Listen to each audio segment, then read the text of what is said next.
No problem. All right, so let's talk about what our Plex books are. You can choose between a Plex book that is made on CK-12 or one that is, sorry, my vision down there is not great. One that's made on CK-12 or one that somebody else makes on CK-12. So either I make it at CK-12 or y'all make it and you share it with the world. But like Sarah said today, it's that share part that's really important that makes OER work. We all add things to that file cabinet drawer so that others can pull them out and use them too, okay? And we don't get paid enough in education to reinvent the wheel all the time. So we gotta start not with a blank page, but with somebody else's work, okay? So you can customize anything on CK-12. The chapters, the lessons, the orders, the text, the pictures, the video, links to other things.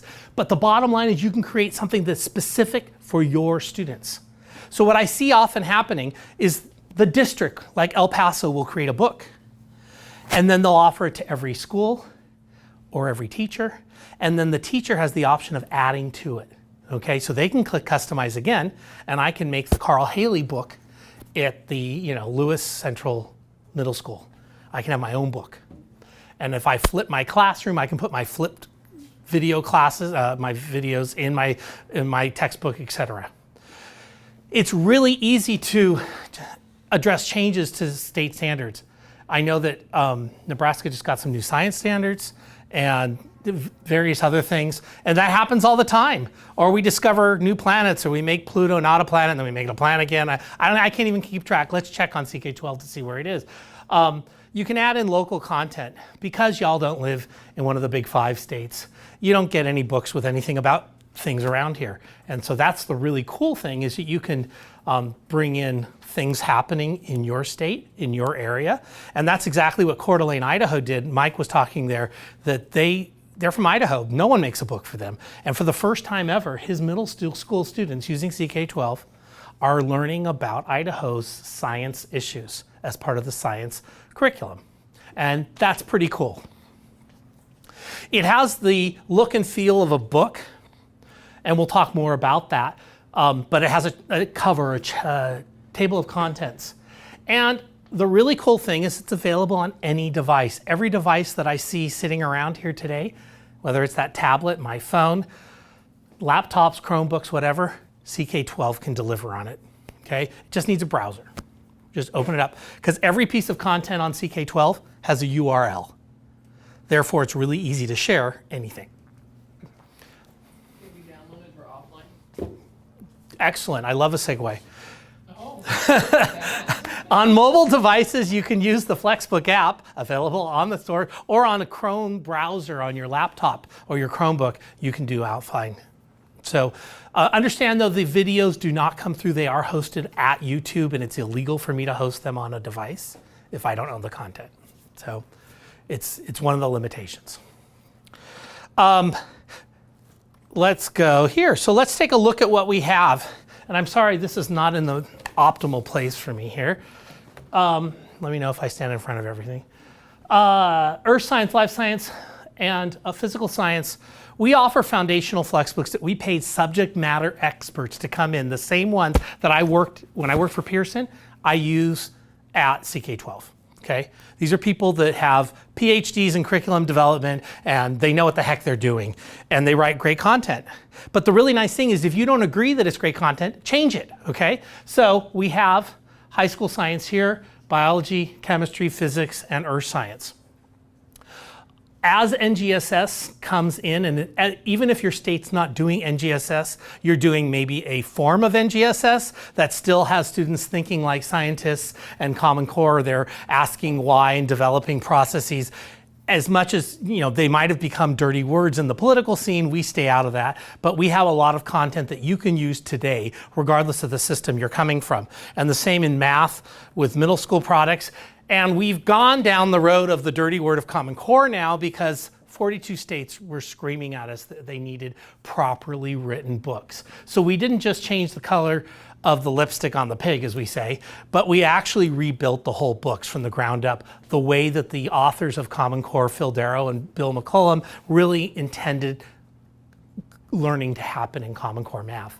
And so we have really amazing interactive books that have interactives built in, have videos built in, and if you need a textbook anywhere in your district, whether you're a Common Core state or not, take a look at these, because these are off the shelf, ready to go right now. And the really good news is if you're not a Common Core state, you just go in and click Customize on this book.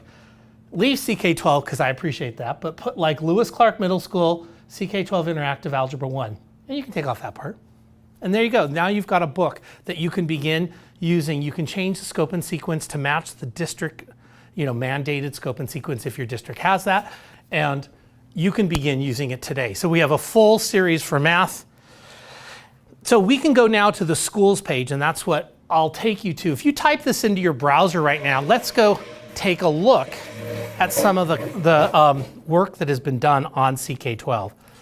So CK12.org. I'm going to go the other way so you can learn this. From our home page, there's a bunch of circles about halfway down. The schools page is right there. And it knows I'm in Iowa through thanks to geotagging and Big Brother. And so here are some books that have been made by schools in Iowa that have been published, and then they've thrown them here. You can see quite a lot has been done by North Scott Senior High School. Anybody know where that is? Davenport, all right. So you can take a look at those. You can start with those. But I was going to tell you the story of my friends down in El Paso, Texas, very near that border. And in Texas there, they follow the standards are called TEKS, and they change all the time, and faster than they can print books. So Juan Cabrera, as I mentioned, in El Paso, let's go down, there he is. Juan said, we're going to do 4 science books for high school. And they took our books, they made 5% changes to our books, and then they bought Chromebooks with the money they would have spent on the textbook adoption. And then they passed them out to the kids, and they used the 4 books they made on CK-12, and it was biology, chemistry, physics, earth science. And it was so successful at the end of the first year. Tim calls me up, his tech guy, and says, we're going to do 30 more books on CK-12 this summer. And for more than half of those books, you don't have any content. We're going to bring all the content ourselves. But the platform is so robust and is working so well for us, we're going to do this in all our other courses too. So if you look down here now, forensic science, English 2, math models, advanced quantitative reasoning, AP US history, AP European history, AP human geography, AP government. So all these AP books. So I'm sure you teach AP in your schools, and wouldn't it be nice to have a free OER book to support your AP classes? So let's go in, for example, to the AP US history book that Tim and his team put together. So here it is, and it's a good book.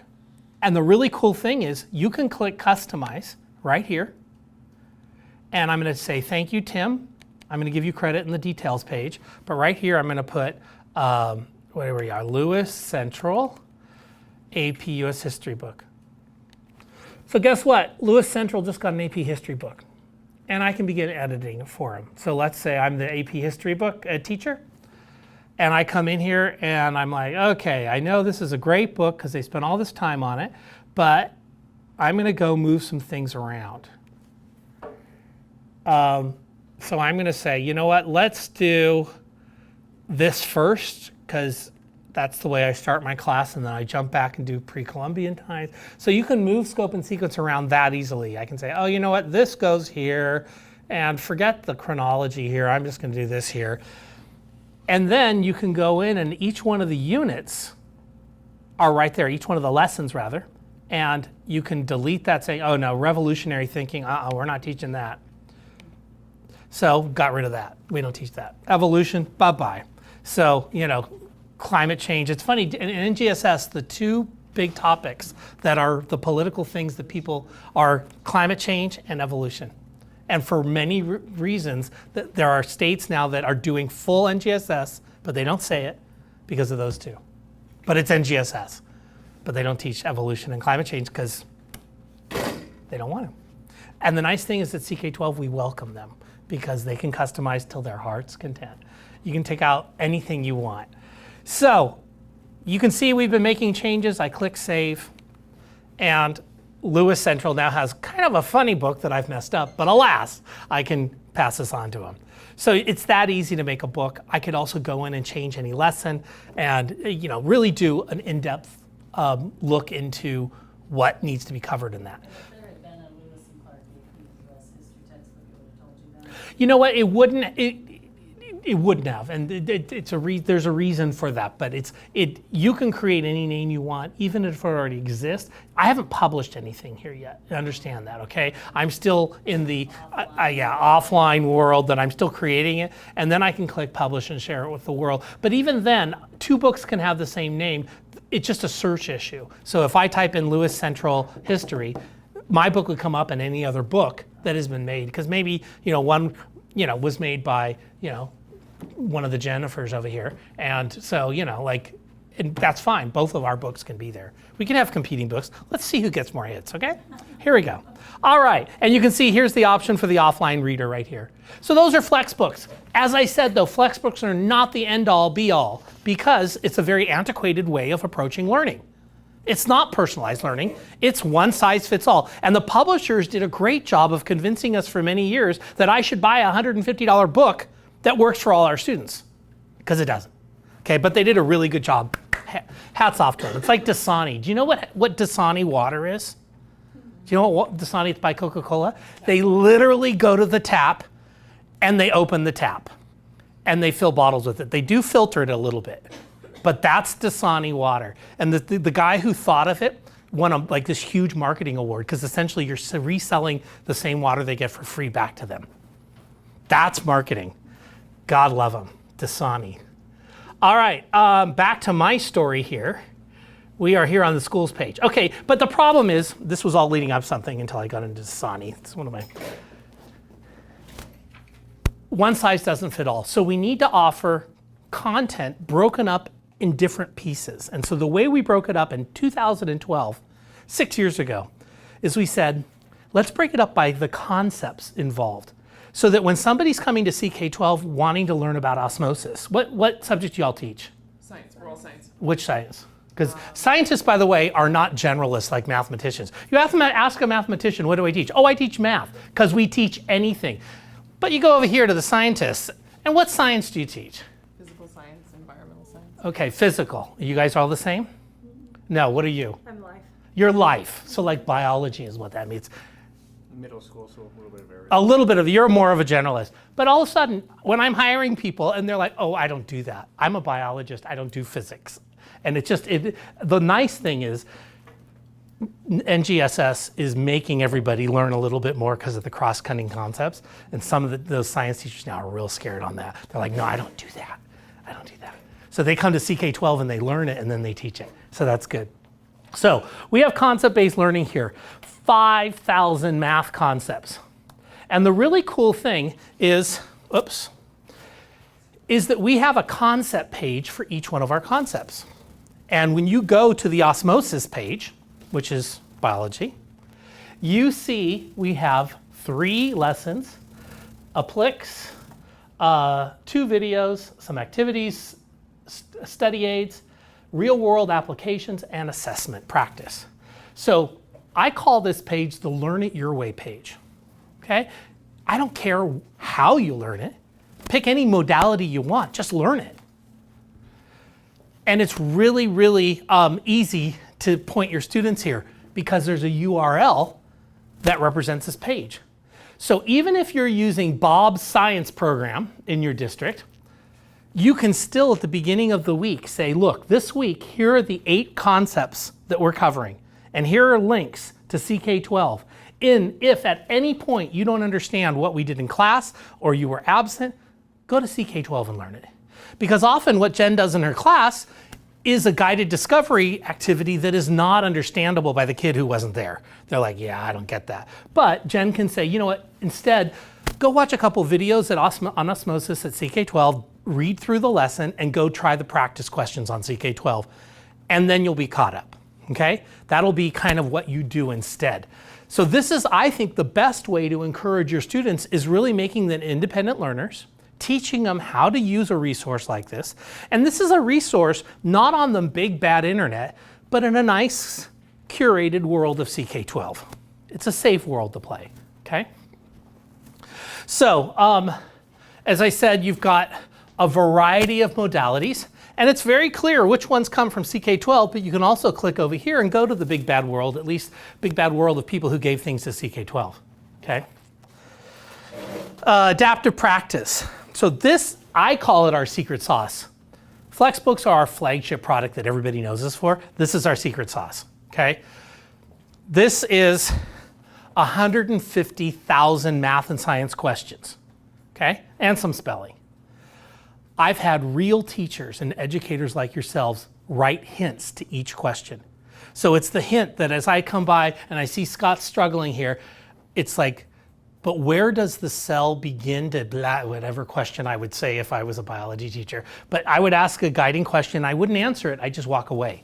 Those are the questions we have as hints on our adaptive practice, okay? The goal is to get 10 correct to move on to the next concept. It knows what prerequisites for each concept are, because we know that's often where the problem lies. A kid doesn't have the foundational knowledge. So our system knows the prerequisites because I had smart people choose them, subject matter experts, and then the system checks with the student, do you really know the prerequisites? It doesn't, the student doesn't know the computer's doing this, it just presents more questions about the prerequisites. So we figure out very quickly where's the gap, and then the really cool thing is in that moment, intervention. 92% of students do better after they watch this video.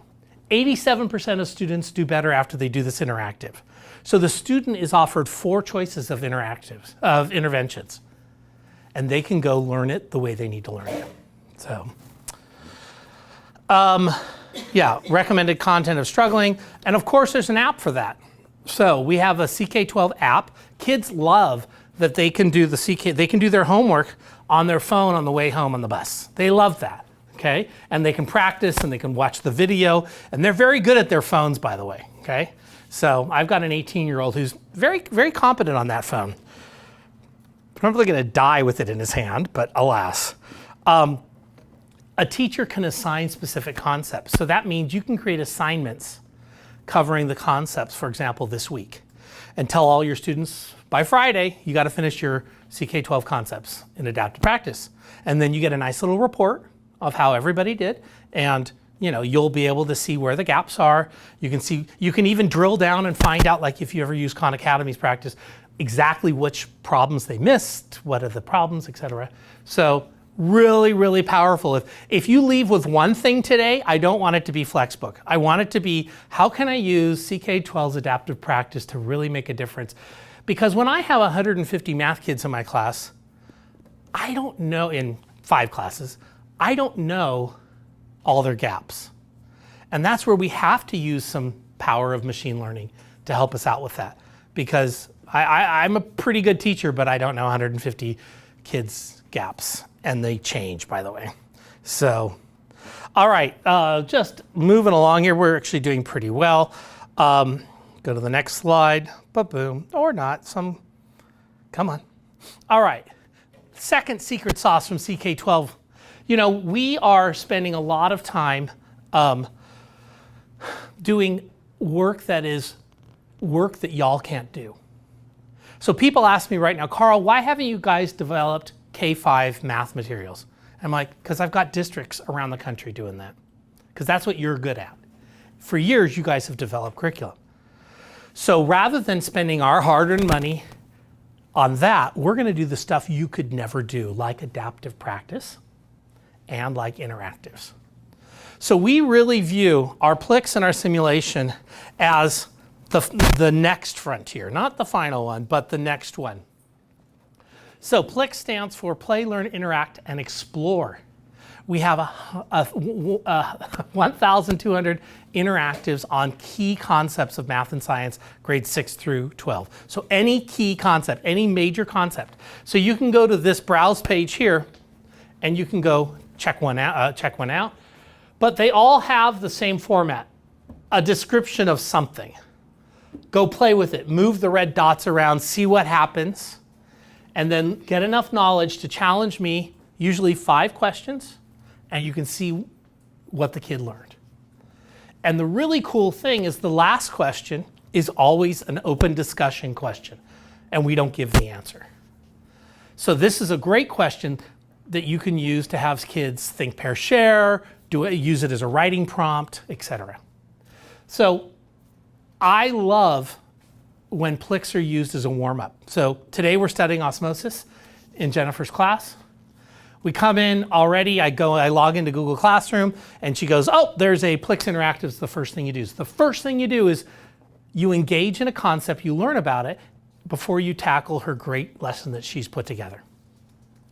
And then maybe you use the open discussion question as the discussion to lead into your great activity. So these are pretty fantastic. I'm very, very proud of them. We have a team in our Palo Alto office that works on these, and it's all like how we've made our new Common Core math books. We've just gone in, and that team, the authors say, here's what I want to do, and the team goes and builds it right away. So really, really great stuff. And math and science, grades 6 through 12, all concepts.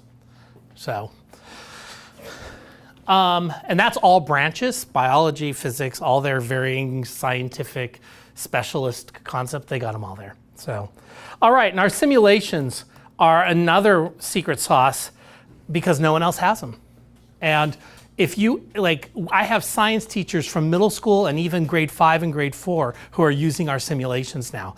And they are at ck12.org/sims, and they're these in-depth looks at physics concepts and also chemistry now, 15 chemistry. But if you've used PhET, they're along the lines of PhET, but I think they're better. I have some wonderful animators, both in our office in Palo Alto and also in Bangalore, India. The difference between a Plex and a sim, you can see I'm in charge of 4 different variables here, and usually on a Plex it's 1 or 2. So it's much more in depth. We have extension activities, like where else do you see this concept? We have worksheets that we've put together. We have tutorial videos to help teachers learn about the Plex, the sim, and then integrate it into their, so lots of support materials here. Lots of what I call the big box stuff that, Sarah mentioned that Pearson used to give us these boxes of resources. We got a lot of those on our simulations here. Please do check them out. Yes, Jeff. Going to work on books. So sometimes with the PhET we have issues versus. Isn't that interesting? Yeah, because PhET is not, it's Flash sometimes. Yeah, no, we're all 100% HTML5. Okay. The only issue you're going to have is a real estate issue, meaning that this device is too small for Plex and Sims. This is the only caveat when I say CK-12 can be used on any device, but because the screen's too small and fingers are too big, you can't do anything. So we've had to say 7 inches or more. So like a mini iPad works, but there you go. But yeah, we are 100, and PhET's doing very well. They're catching up, bless their hearts, because they have trouble with funding. And so, they work hard out of Colorado. So just want to mention the assignments here. I've mentioned them a little bit. You can make an assignment. You can assign a Plex, you can assign a sim, you can assign adaptive practice. You can say a lesson needs to be done, and you can see if the kids opened it, did it, etc. Does it still send you results of their questions? For the assignments, yeah. For the Plex? Oh, Plex and Sims, no. No, so there are times on CK-12 when we really are, it's about the learning. Right. And we don't want anybody to feel like they're being judged when they're just doing that exploration. If you got that kid in the sandbox just playing and trying things out, you don't want to hamper their ideas by saying, oh, and I'm watching everything you're doing and I'm giving you a grade. So we've intentionally not integrated that scoring into it, but the students should get a good understanding of if they learned it correctly based on their answers. And there are hints on the questions in the Plex. So it was a philosophical reason that we did that. I understand a teacher's need to give things grade and see if kids opened it and just picked their nose or they really did it. But we really wanted, understand for us, it's a balance between educators and students. Half the people that arrive at CK-12 have no teacher in their learning. What they're trying to learn, it might be distant, but it's not teacher directed, okay? So over half of my students or users are independent learners, okay? Meaning they might be in your class, but we weren't sent to CK-12. They found us via Google search, for example, okay? So they have to be able to use CK-12 without the teacher, so. All right, and just to wrap things up, cafe. So we have this cafe that is a great place. We have a science corner and a math corner. And it's a great place to get help. You can send your students there and other teachers and experts. I have a lot of retired teachers that come on and participate in conversations and help students along. So it's something you can think about using in your class and posting questions on there if you want answers from more than just your students. And we've got the last one here, Jumpstart for Educators. If you have a question about using CK-12 that you want to, not answered by my highly trained professionals in the support team, but just by other teachers like yourselves, or you want some advice from teachers, that's the place to go. So it's just ck12.org/cafe. Oh, forums, in fact, a cafe works too. All right, LMS integration, and we're nearing the end here. So, as I mentioned, we integrate into most learning management systems, and it's an LTI integration, if that means anything to anybody. That it's not just a link, its information is passed backwards and forward. So one of the benefits is if you use one of these systems like Google Classroom, your whole class's rostering and everything else is all automatically done. Your teachers don't have to do that, okay? You just literally give them a link and they're logged into CK-12 automatically. And if you want to make an assignment, you just click there, add to Google Classroom, and you're done. Like, it's really easy to do. So there they all are. We have a lot of them. Sorry, would they log into CK-12 or Google Classroom? No, Google Classroom. All right. So you always start, like if you're a Schoology school, then go to Schoology and then there'll be a CK-12 app, or simply the assignments will just appear on the student's log, So it works really well. We are constantly making the integrations better. We spent a lot of time 6 months ago making the Google Classroom better, and it's fantastic now. Like I said, it passes scores back and forth and stuff, and we've seen Google Classroom like times 10 usage in the last 6 months. And also, I think more and more schools are moving to Google Classroom because Google doesn't control all parts of my life yet, but they will. So God bless them. So anyway, we connect to everything because we really want this to be easy for you and your students. All right, professional development. So we have ongoing webinars throughout the year. They're all archived. So if you leave here today so excited about CK-12, I just wish I could start learning today. But I want to have the home version of the Carl Haley Show. So the home version of the Carl Haley Show is at ck12.org/webinars. And of course, they're free. They're all 1 hour. And they're on a variety of topics. The presentation I made today is similar to everything CK-12.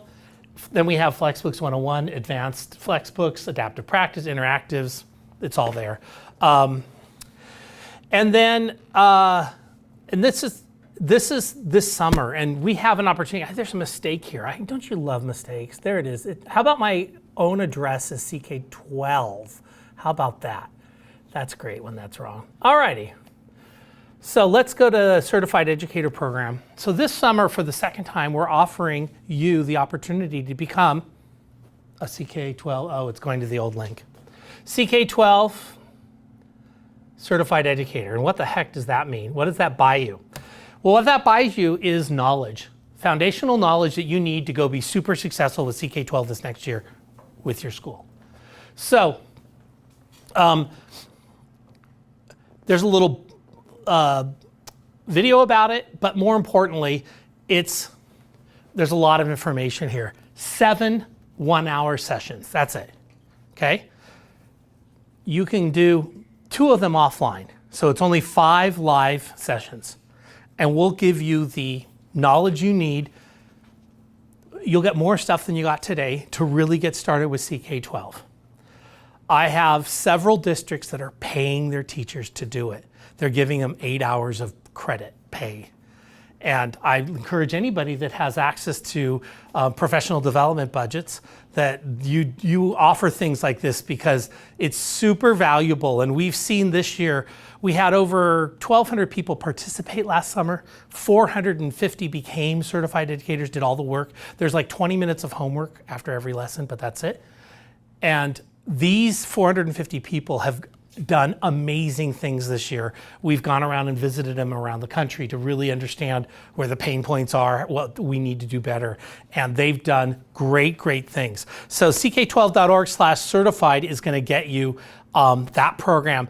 And what I'm going to ask you to do is please forward information about the CK-12 program to people that you know. I collected your emails at the beginning on that little survey. I'm going to send you an email later this week, and it's going to say, hi, remember me? And I'm going to say information about the CK-12 Educator program. Please send it to 5 people that you know. And just as a little thank you to CK-12, because we would love to have more people involved, and we'd love more people using us, because that's our currency. So any questions with the Certified Educator program? And some people, it's like some people's district require of them to get professional development hours and things like that. You do get an official certificate, and last summer a lot of people did it for that reason. That we qualified for that, and so we sent something to the district that explained what we were if they needed it. So, alrighty, moving along, wrapping up. Woohoo! Lunch. Here is a great overview page if you ever want to share CK-12 with somebody else. CK-12.org/overview. It's all of our different resources and a little 2-minute video on each one. Okay, so it's a really great way if you're like, okay, I saw Carl talk about concept-based learning or adaptive practice, but I kind of like to see a little bit more on it. Here's a little bit more on it on this page, and they'll have some links to where you need to go. Okay. Finally, this stunningly, beautifully designed brochure is available that you can send to others. And like I said, I will be sending you this link. tinyurl.com/CK12 brochure will get you this PDF that you can share with the world. Some teachers still like printed things, and I get that. So at any time, you can email us at support@ck12.org. We have human beings in Palo Alto, California. The really crazy thing is you can also call us. We have human beings that answer a real telephone in Palo Alto, California during regular business hours, 8 to 5 or so. But if you ever have any questions or problems or need to talk to somebody, we are here to help you. And you can't do that with Google. I've tried. We're about a mile from the Google campus. I can throw rocks at Google, but they won't return a phone call because they don't do that. So that's essentially CK-12. Questions? Go ahead. Yes. As I'm playing with this, I don't see a lot for elementary. Correct. Am I looking at it wrong, or there's just not a lot? There's, which subject? And Okay. for the math, I saw there's some adaptive practice. I Yep. saw a little bit of the books for science. Yep. That's about it. That is about it. But what's happening now, as I said, this year alone, I've got school districts in Tennessee, in Florida, that are making more content because, like I said, it was a financial decision. We said, we have enough users around the country that want to do this work. Instead of us spending our money on that, we're going to do these other things. And when they make it available, we'll share it with the world. So it's coming, and you have the adaptive practice right now, but we do not want to spend money on stuff that we think y'all can do. So that's where we are right now. So you were not incorrect. Okay. Thank you. Yes. A couple questions. So we have the gamut from middle school to high school. And as I look at your site and I look at, let's say, mass and density. So let's say due to scaffolding, maybe in 6th grade, they're also covering mass and density. And then we get to 9th grade and we're covering mass and density. Are we differentiating content and reading level? And hit that first. Yes, so that's a great one. So we have fought internally about this a lot because mass is the same topic in middle school and high school, but it has different treatment. Yeah. And the problem is that it is part of a learning continuum, okay? So if you have that student who wants more content in middle school, should we offer him some of the high school content or not? And we have moved to yes. Okay, so we consider mass as mass now. And so if you go to the mass concept page, you'll see varying levels. And so your lessons or your reads will have a level description on them. And you'll see which grades in the details page they're appropriate for. But we've now combined all the content for your middle school and high school topics. And that happens in math for like slope, okay? Where slope gets dealt with over 5 years. So we have fought hard internally on this one, and the learning progression is where we need to go. So we offer concept pages based on learning professions. Now, a little secret here, we're offering a brand new product coming up in beta this next year, available full release a year from now, that is courses. And in courses then is where you can say, you know what? In middle school physical science, I'm only going to show these modalities. So it's like a mini version of the concept page. And so we're going to have that available to you so that you don't want your kids seeing stuff that's inappropriate for them and they don't need to know. And so that's what we're doing. It's called courses, and it's coming up on CK-12. So a lot of the content is probably written more for higher levels. So middle school would have to potentially, your lower students have to pick and choose, and maybe I want to say dumb it down, but I'm just saying. No, well, so our content, we have written content specifically for both middle school and high school. And what happened is those then got merged when mass became one concept, okay? So they're also there. It's not like we have more content for high school than middle school, because we created, there used to be a middle school concept and a high school concept, and we merged those together. And so in order to them to be a concept on CK-12, they needed at least 5 supporting modalities, meaning there were 5 different ways of learning that. Okay, that was our requirement to be displayed on our page. So now we have 10, and let's say they each had 5, and now you have 10, but you have more choices. But your reading level though would be at. The reading level is going to be whatever it was written at originally. Originally there were 5 like middle school and 5 high school, and so you're going to put them there, and these are going to have a higher reading level. Without a doubt.